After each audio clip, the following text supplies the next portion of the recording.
If you would, please go to the daily participation and click on resubmit.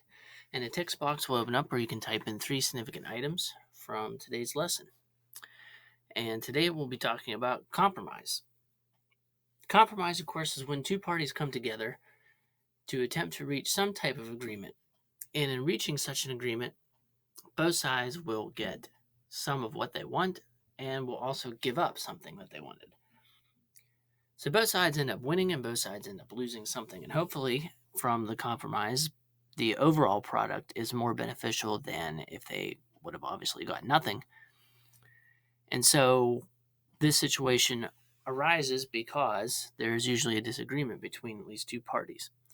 The advantages of a compromise are obviously that people are not going to agree all the time. We all make compromises, whether it's in our relationships, our businesses, our places of employment, and especially in politics, because each human being, even if they think a lot alike, they're extremely like minded, they're eventually going to come to a disagreement about something. And so the advantage is that being open minded to compromise is being open minded to being a human being, and that other human beings, of course, are going to differ with you. In order to get anything done in the decision making process, it is necessary to take into consideration what the other side of the decision might have in mind, what their expectations are, what they might want from you, and what you can get from them. And thinking on the lines of compromise right from the beginning means that you're not going to be so resistant that it's going to delay the process, it's going to drag things out. And this is especially important in politics if you're trying to pass a significant piece of legislation that has to deal with more of an immediate situation. And so the advantages include that it's going to make you more tolerant of other opinions. It is also going to include more benefits, not just for you and the other side, but for everyone that's going to be impacted by your decisions. And when you're a politician making decisions, of course, that's going to impact the general public, and not just in the short run, but in the long term as well. It also sets up a better situation so that you have good relationships with other people that you're working with and making these decisions about. And it makes you be a more reasonable leader, because hopefully, if you are making compromises, perhaps one of the reasons why you are is because when you do listen to the other side, you realize they have good ideas, that there is a different perspective, and that maybe you're able to change your mind. And of course, one of the most important reasons why compromise is a good thing is because it's the only way that we can get things done. If we were just simply to sit and fume about our positions and not compromise at all, then we would never be able to make decisions beyond just ourselves. The disadvantages, of course, are that human beings are also principled. We have strong beliefs, whether it's our faith or our politics, for instance, our cultural values. And giving away some of these, of course, can help erode those over time. And so the perspective is often that if we do compromise, that we're giving up a little bit of ourselves, our identity, what exactly our character is and who we're all about. And that's the only reason why we get involved in things like politics, is because we want to express our views and shape public policy, so that way it takes into account our beliefs and offers those beliefs to everyone else. And a disadvantage of compromise, of course, is that you give up on these things at least a little bit. And some people worry, of course, that they'll give up on them a lot. And so that's certainly true, and you do end up giving up something. And when you go into a compromise, you're not going to get 100% of everything you want. And so, are the things that you are giving up, are they more important to you? Are they more important to the public? So you might actually end up giving up something that is more important to you or the public in order to get these broader types of aspects that you wanted when maybe they weren't as essential. So we can end up doing some horse trading, and in the process end up giving up something that we really expected to have. Some examples of this, there are constantly examples throughout American history. Going back to the Constitutional Convention, there were a number of compromises. And you can even go further back than that, because obviously some of the founding fathers, who may have been patriots, were willing to give up compromises and work peacefully with Britain, but of course that didn't work out. And during the Constitutional Convention, there were all kinds of compromises. The creation of the bicameral Congress, the fact that we have a House based on population and a Senate based on statehood, is known as the Great Compromise, or the Connecticut Compromise, because that plan came from that state's delegation.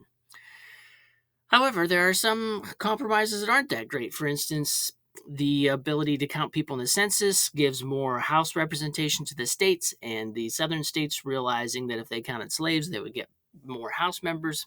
They, of course, wanted the slaves to be counted. The North didn't want them to be counted, not because they were against the slaves, but because they said, hey, this was going to give you more power, and then you could vote in Congress to keep slavery even longer. And so they did not want the slaves to be counted. And so they came up with a compromise that slaves would be counted as three-fifths of a person. So that, especially in hindsight, seems terrible. I can't believe they did that, but in reality, that is what was necessary at the time. And certainly all the compromises that were reached in order to put off the Civil War ended up protecting slavery. The Missouri Compromise in 1820, the Compromise of 1850, which involved California coming into the Union, the Kansas-Nebraska Act, which allowed the people to vote on whether or not they had slaves.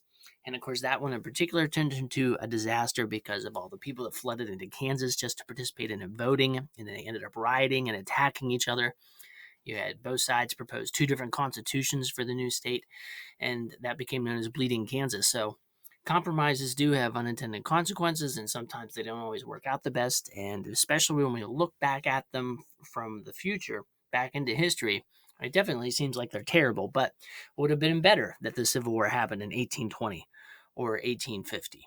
Would it have been better that there might have been some type of reprisal from Southerners if more extreme methods had been used?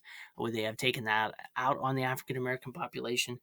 Certainly, we saw after the Civil War and abolition that did happen with the rise of the KKK, for instance. Would that have been worse if we wouldn't have compromised earlier on?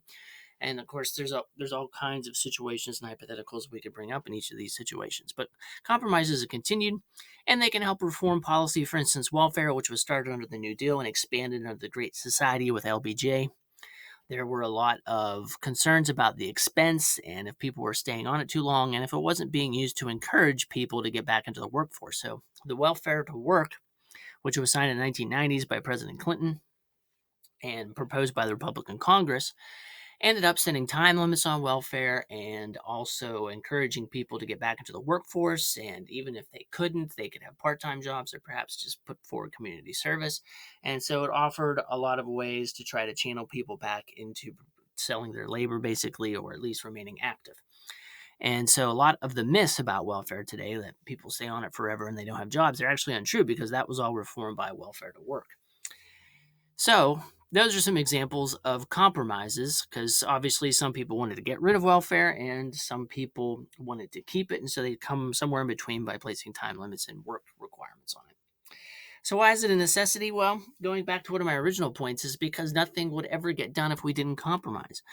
If people living together didn't want to do the dishes, neither of them, then the dishes would just pile up and they wouldn't have any new clean ones. And so, even in simple decisions between individual people, if people don't end up compromising, it could end up in disaster.